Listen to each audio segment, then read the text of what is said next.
Academic excellence is a priority. A study guide for the distance learner. Good day, everyone. In the last unit, we examined the characteristics that make open and distance learning unique, such as flexibility, accessibility, and openness.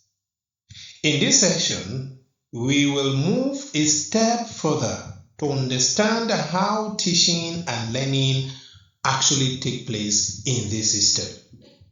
In doing this, we will focus on three key areas: the learning environment, the role of the teacher, and the role and characteristics of the learner. As students of National Open University of Nigeria, you are already part of this system, so this discussion is very practical.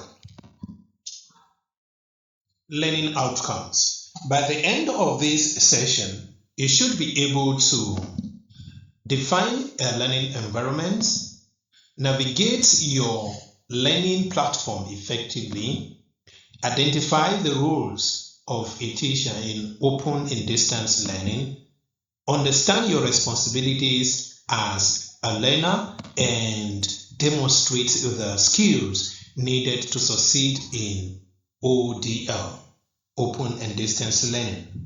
As we go on, I want you to reflect. Am I really behaving like an open and distance learner? Let us begin with the concept of a learning environment.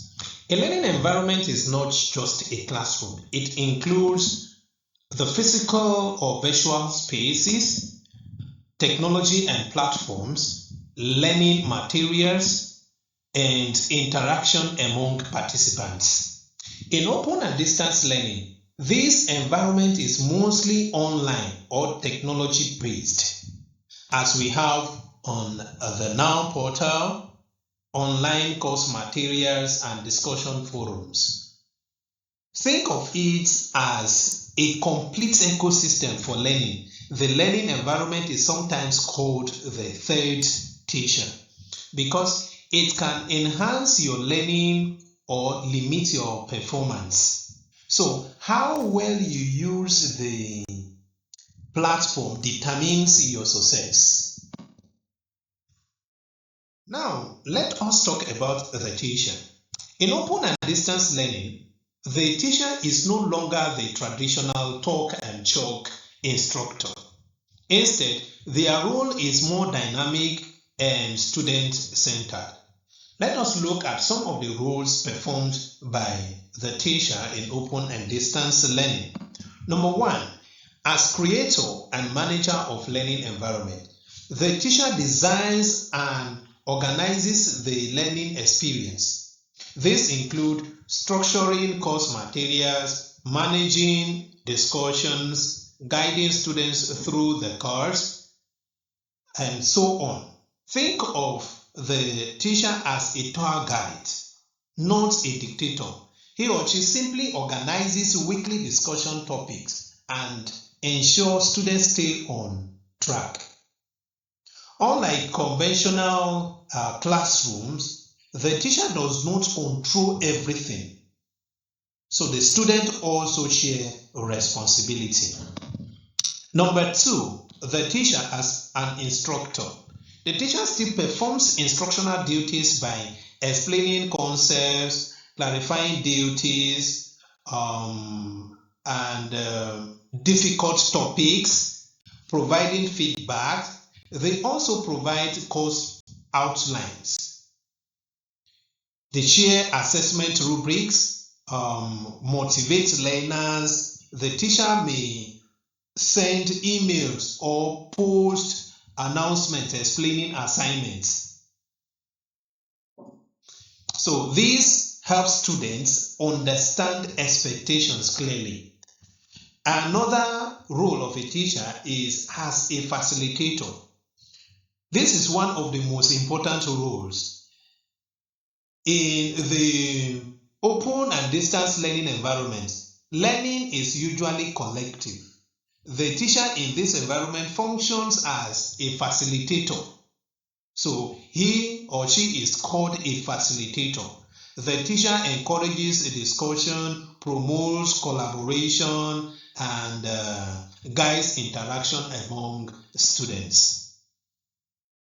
Teacher, in open and distance learning, let us now focus on you, the learner. Open and distance learners are diverse. In terms of gender, studies show more female participation than male in some centers. So open and distance learning provides opportunities for women who may face barriers in traditional education. In terms of age, learners range from teenagers to adults over 50 years old. Majority fall between 21 to 40 years. This means you are not alone. You have peers in your age group. And in terms of employment status, many students are employed, self-employed, and others are unemployed. So open and distance learning supports earn while you learn.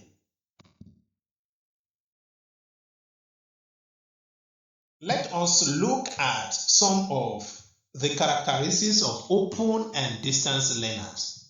To succeed in open and distance learning, you must develop certain skills. The first one is independence and collaboration. You can study alone, but you are encouraged to collaborate with others, joining study groups or online discussion. So avoid isolation most of the times. Learning improves through interaction. Another characteristic is motivation. You must be self-motivated. There is no lecturer physically pushing you. So set personal goals. Stay connected with classmates. Adaptation to technology. You must be comfortable using computers or smartphones and online platforms. This will help you to perform course registration, do online examinations, and attempt the tutor-marked assignments, TMA. In essence, without digital skills, survival in open and distance learning is difficult. The fourth characteristic is discipline. Self-discipline is critical. You must create a study timetable, meet deadlines in doing your TMAs, for instance. Avoid procrastination. You have to study daily, even without supervision. Another characteristic is active participation. You must participate in discussion, assignments, group activities, and so on. So passive learning is not enough. Always contribute meaningful ideas, not just yes or no when you find yourself in any discussion forum. Some do that just to enable them access their TMAs on the platform. Number 6, effective communication. You must communicate clearly and professionally. This includes asking questions, sharing ideas, engaging in discussions, and so on. So good communications improves learning.